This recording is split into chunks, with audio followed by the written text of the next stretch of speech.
My son is 5 years old and is nonverbal autistic. When I was pregnant, my grandfather-in-law Robert S.R. told me that if I had a son and named him Robert IV, he would inherit the family fortune of several $1 million worth of real estate and investments. This was his dying wish that his name lived on. I of course didn't know that my son would be nonverbal autistic, but I agreed to it because I wanted to do what's best for the family. My grandfather-in-law told me that his will was that the property be passed to his son Robert Jr., my Phil, and then to his son and my husband, Robert III, and then left to our son Robert IV, who would most likely pass it on to his son one day. Well, he passed shortly after and left everything to his son with future intentions known and agreed upon.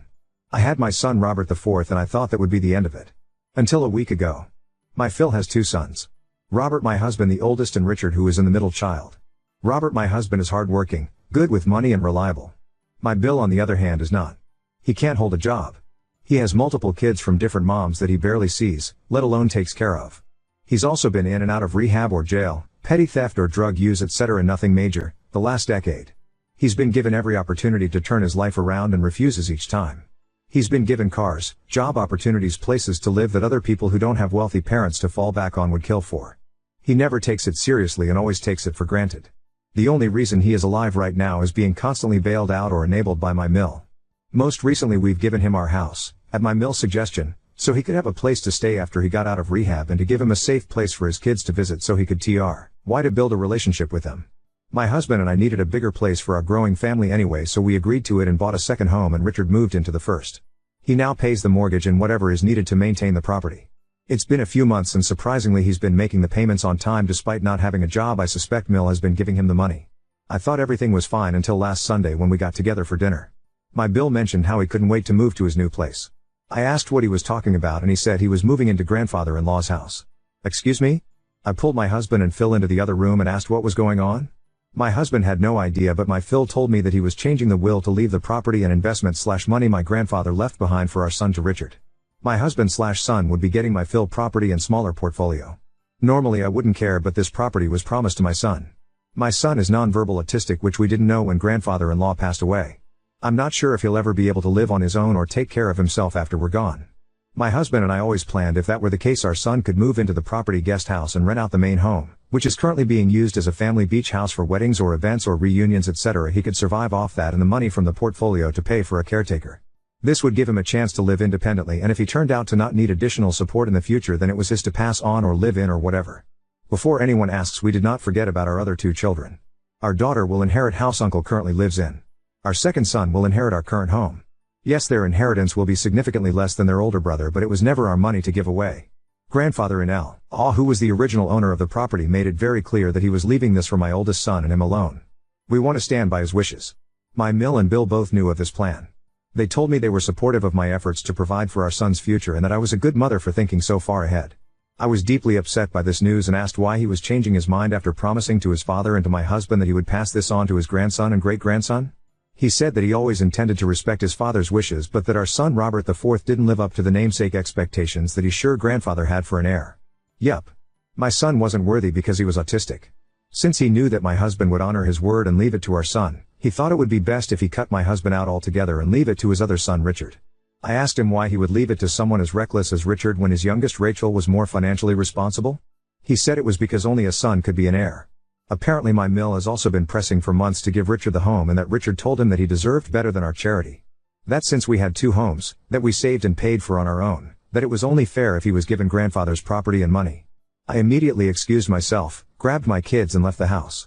My husband and I talked, and while he's upset about what happened legally, Grandpa left the home to his dad and he isn't obligated to leave it to him in spite of his promise. He says that he's sure we'd find another way to provide for our son if he needs it. That, however, isn't good enough for me. We busted our butts and sacrificed so that we could give all of our children a home to live in someday. Now we're being put into a position to where we have to choose which of our children get a home? Not to mention, if our son does need additional support and income, he's going to have to live with us and off of our income and will not have the chance to be independent. This is when I thought about the dirty little secret buried in the family skeleton closet. 2 years ago my husband and his 2 siblings were gifted those DNA tests for Christmas and found out that Richard was only their half-brother. They confronted Mill, who admitted to having an affair, but she didn't know if Richard was Phil or her lover's child. When she got pregnant she apparently ended the affair for good and hasn't strayed since. She begged her kids to not tell Phil because Richard needed his support. She said he would disown him and divorce her if he ever knew the truth. For the sake of keeping the peace and since this wasn't my side of the family drama, I agreed to never speak about it again. But since we're breaking promises and going behind each other's backs, I just might print out his half-brother status and mail it anonymously to Phil. This will implode the family while I happily watch from the sidelines, as well as securing my husband/my son's place as the inheritor of the family fortune. After all, only a son can be an heir and Richard is not his son. Edit: I'd like to give some more context to those in the comments. I am not rich by any means at all. My parents grew up in poverty and worked their way up to lower middle class. I'm not educated beyond high school, and even then I was average at best. I'm neurodivergent like my son, but at a higher function level, and did not do well in subjects that did not interest me. My husband and I met on a high school track field, and it was love at first sight. His parents did not want us to be together. I was not the girl they picked out for him, and I didn't come from the right kind of family or come from the same religious background. My husband knew choosing me was going to make his life harder and he'd have less support, and he did it anyway. He lost his college fund, so he joined the military. I worked in a pizza shop while he was in training, and we got married right after, and I moved into his 2-bedroom apartment he shared with a guy from his work. I worked at a Waffle House around the corner while he took college classes online. We worked hard to get where we are now. He got out after finished college and we moved back home and bought our first house, a small 3-bed 2-bath. I want to point out that in the first 5 years of our marriage, while they didn't accept me, they were never mean or rude to me. They called their son regularly, they were always cordial about me and asked how I was, and always sent gifts on Christmas and our birthdays. After we moved back and they actually got to know me, we became a lot closer. I also converted to their religion, and I felt like they were starting to accept me, and when I got pregnant with our son, I was officially a part of the family. I did not see any reason to not trust them or believe them when my grandfather-in-law asked me to name my son after him. My husband is a very sincere and honest person, so when he told me they were serious, that's all I needed to hear, and I agreed to it for the sole purpose of securing a better future for my son. I wanted to name my son after my own father and grandfather, and they knew that, and it was incredibly difficult to go to my dad and tell him I changed my mind and he wouldn't be named after him but instead after my husband and father-in-law. I could tell he was disappointed, but he agreed that I was doing the right thing for our son. So for them to put me through that, robbing me of the chance to pick the name for our firstborn under the promise of he will want for nothing, and then to snatch it away because he wasn't the kind of namesake you wanted, because he was autistic, because he wasn't the perfect heir they imagined, and they expect me to bite my tongue and be okay with my son being screwed over? Hell no. We're going to be visiting my extended family for the summer next week. I'm going to have my friend mail it from a local post office a week or two after we leave, so there's not a traceback to us, and we'll see what unfolds from a distance. Edit: Jesus people. I get it. I will clean up the story. Look. I added periods. Are you happy now? Small update: I've taken the comments seriously and I have formulated a plan to orchestrate this from the shadows. So far I've executed step 1 and 2. My mill has 2 sisters. One lives only an hour away and has a drinking problem and loose lips after she's had a few. I figured if anyone had dirt on who Richard's biological father is, it would be her. I dropped by unexpectedly to Great Auntie's house with a nice bottle of tequila, and after a few she was in the golden state of being sober enough to accurately spill the tea but drunk enough to forget telling me. I've got a name and that he was local to the area. I've decided to hire a pie whom I just got off the phone with. I've asked him to find the guy and let me know when he does. Update 1. I was visiting my family when one of my children got very sick and was hospitalized for a week. They are doing well and we are home now and will be getting surgery to correct the problem soon, so there is no need to worry on that end. That being said, up until a few days ago my entire focus was on my child and their well-being, so I put all of this on the back burner. I found Richard's biological father fairly quickly via Pi and requested that he collect an item with saliva on it and send it to a company with Richard's toothbrush I stole while visiting a few weeks ago before I left to see if they were in fact a paternal match before I put my plan into motion. I received confirmation via email and requested Richard's father's address from my Pi and got to work. I called my friend and told her to expect a package in the mail and asked her if she could open it and put the sealed, addressed and stamped envelope in the mail for me, and she agreed. Inside that envelope was a letter I typed and printed from the hotel office area claiming to be my mill, and that I recently found out via DNA testing kit that my husband wasn't Richard's father and that the only other man it could be would be him. I told him that I had hired a Pi to collect his DNA so that I and he had 100% proof of his paternity to Richard and the DNA was a match. I told him Richard wanted to meet him at least once so he could have some closure and offered him a large sum of money if he could make this happen. I then created a fake email account with my mill name and told him if he was interested to email me. I also included the DNA test and paternity test results. A few more days passed and I had an email agreeing to meet. I emailed him telling him to come by my in-laws' house at the regularly scheduled weekly family dinner time. I told him that my husband was aware of the affair and has chosen to forgive me and that he will be present at the meeting to ensure that nothing happens between the two of us, and once Richard has closure my husband will write him the check and he is to leave and not contact me again. He told me that he understands and agreed, but that if Richard wanted to continue a relationship with him he would do it. He never had any children of his own when he was younger and was excited to learn he had a son. I told him that was Richard's choice but to never contact me or my husband again. I also told him to bring the paternity and DNA tests with him as Richard wanted to see them and I didn't have any extra copies. I gave him specific instructions to not knock or ring the doorbell since my daughter gets notifications on her phone when someone rings and she didn't need to know about him unless Richard wanted her to. I told him the door would be unlocked, it always is for family dinners, and we would be waiting in the dining room. In order to spare Rachel from being dragged into this any more than she has. I called her a few days earlier and told her that I had bought tickets to how happening on the same night as the family dinner and had forgotten about them before I went on vacation and asked her if she and her husband would like the tickets. She said yes and thanked me and I went online, purchased 2 tickets and then texted them to her. The only wrench in my plan I didn't anticipate was being in the hospital with my child at the time that all hell broke loose. I was in the hospital with them for about 3 days while my husband was at the hotel with our other 2 when he got the call from Phil. Mill's affair partner shows up as scheduled with the DNA and paternity tests and thanks my Mill for arranging this meeting. He apologizes to my Phil for what he did so many years ago and that he hopes he can forgive him someday and then hands the papers to my Phil. He then goes to Richard and tells him he's so grateful that he wanted to meet him and asked if he had any questions for him. Mill doesn't say a word and is completely frozen and Richard has no idea why this man is shaking his hand trying to hug him as Phil is frantically flipping through the papers. Boom. Phil starts screaming and cursing and comes to Richard's bio father to hit him when Mill comes in between them and starts begging for forgiveness and that it was so long ago and she hasn't seen him in 20 plus years etc. Phil screams at bio father to get out before he kills him and bio father takes off out the door. Phil flips his tea and calls Mill a lying wh0 and to get out of house and to expect divorce paperwork from his attorney and she drops to her knees begging him not to do this and to think of Richard. Phil then turns to Richard and tells him that he's relieved that a lying stealing post drug addict was never his son and tells him to get out and take his ex-wife with him. He then storms out of the dining room and starts packing all of Mill things and throwing them in the hall by the front door. Richard eventually takes his sobbing mother off the floor and leaves.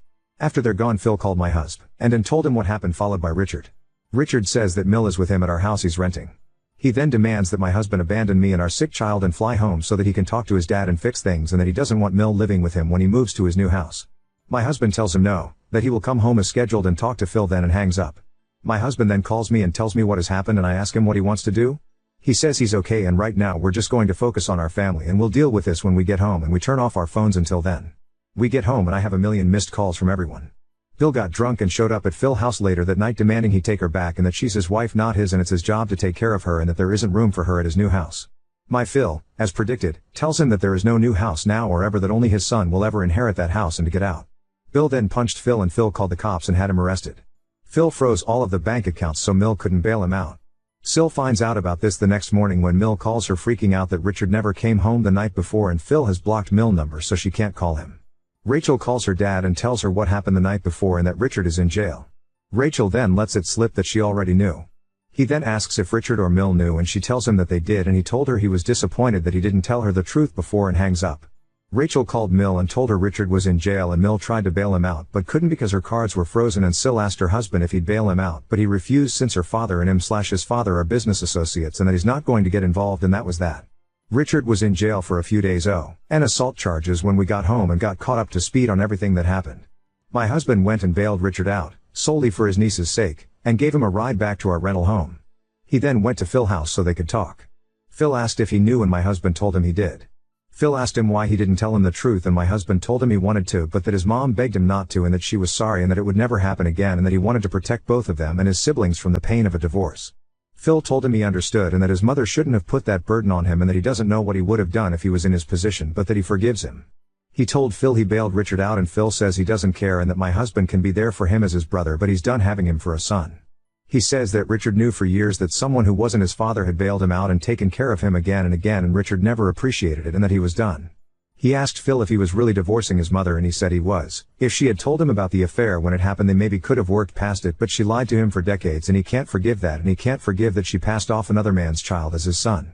He's done with her and never wants to see either of them again.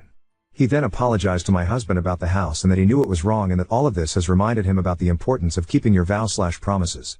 He would have his attorney correct the will to its original state before filing divorce proceedings. Phil and Mill signed a prenup with an infidelity clause so she will get nothing she didn't come into the marriage with so she cannot interfere with the will or the house anymore. He did however request that my husband honor his request and not allow Mill or Richard access to the property. Why? My husband agreed but said that he still needed to make sure that his mother was taken care of. Regardless of what happened she's still his mother. Phil then offered to build a Mill suite at our rental home with Bill so she could have somewhere to live and someone could keep an eye on Richard and his kids. My husband asked if he would drop the charges against Richard for the sake of his kids and my Phil said he'd see what he could do about it. My husband thanked him for talking to him and that he'd see him again once our child was feeling better. My husband called my mill, who is still a wreck, and told her what they talked about and about her moving in with Richard, and she's lost it. My husband then reminded her of their prenup and that he had kept her secret for as long as he did, and now he needed to stand with his dad, and she reluctantly agreed. He also spoke to Richard, who was also pissed off that he wouldn't be getting the property and now would have to share the house with his mother, and my husband also reminded him that we bailed him out and are letting him live in our home at cost. The least he can do for us and his mother is let her live here too. He also reluctantly agreed. Finally, my husband called his sister to see how she was doing. She and Phil had a long talk and they're doing okay. He was disappointed that neither Rachel or my husband told her the truth, and that hurts, but that he still loves her and that he will always be there for her, but that he just needs some time to work through things, and he's going to call her and my husband when he's ready for us to have a family dinner again, but that we'd be going out to eat from now on. My husband and I had a long talk about how he feels, and he says he feels good getting the weight off his chest and having it out in the open. He feels bad about his mom, but that she made her choices and has to stand by them, and that he will make sure that she is taken care of if Richard drops the ball. We aren't sure what that low ox like yet, but we'll cross the bridge when we get to it. I asked him how he felt about the will being reinstated, and he said that he's relieved that we don't have to worry our son anymore and that he's grateful that everything worked out the way God intended it to. As for Richard's bio father, he emailed me after the dinner and asked what the hell happened, and I told him my husband couldn't handle seeing the man who slept with his wife in person and lost it. He was free to reach out to Richard and arrange a meeting if he wanted to, and to not contact me again. I sent him Richard's phone number and deleted the email address. I have no idea if they are in contact or have any current plans to meet. Now on to second story. Neighbor kept invading my privacy, from snooping through windows to crashing my dinner, and now I suspect she stole my clothes. I recently moved into a new house in a small gated community over the summer. This is the first time I've lived in a house since I was little. When I moved in, I received a lot of welcome gifts from my neighbors since it's a very tight-knit community. This is how I met most of my neighbors, including Dana and her husband. Dana is my next-door neighbor. The first time we met, Dana came to my front door with her husband and 3 sons to introduce themselves. They brought me homemade cookies as a welcome gift. Her sons were really into dirt bikes and saw mine in the garage as I was moving in. I told them they could come over and check them out anytime they wanted. I was being nice. Dana never really said anything or gave out any red flags. The next week I was at work and got a motion notification from one of my cameras. It was video of Dana by herself looking into a window on the side of my house. I maybe thought she was checking to see if I was home and didn't think much of it. Then I get a text from her later that day asking me when I would be home since her sons wanted to come over and check out my bikes. I replied that I would be working late, and she responded that she would let her sons know. Nothing ever really happened for a few weeks. The second event was a Saturday night. She knocked on my front door and asked if I would like to come over for dinner. I didn't really have much going on, so I said sure. I go over to her house, and I'm expecting her family to be there. Nope, it was just her. She said that her family was visiting a family member. I didn't want to be rude, so I ended up staying. Dana is a big talker, so I barely got a word in that night. It felt strange, but it was just a conversation. I saw her husband Chris a few days later while checking the mail, and he asked me if I enjoyed Dana's cooking. I responded it was great, and I wish he could have made it. So I guess he knew about us having dinner and was fine with it. The third event was a few days ago. My camera caught Dana walking in my backyard by herself looking into my shed. I confronted her on the phone, and she said she was just looking for a shovel. I informed her that my tools were in the garage and made sure to let her know I can see everything on my cameras. She apologized for not asking me before coming over. She later that day sent me a picture of my boat in my driveway asking if I could take her out in it. I left her on read. The latest event happened last night. I had my somewhat new girlfriend over at the house. We were grilling in the backyard having a good time when all of a sudden Dana shows up with her boys and literally self-invited her family to dinner. It was extremely awkward for everyone. I tried telling them that I didn't have enough for everyone.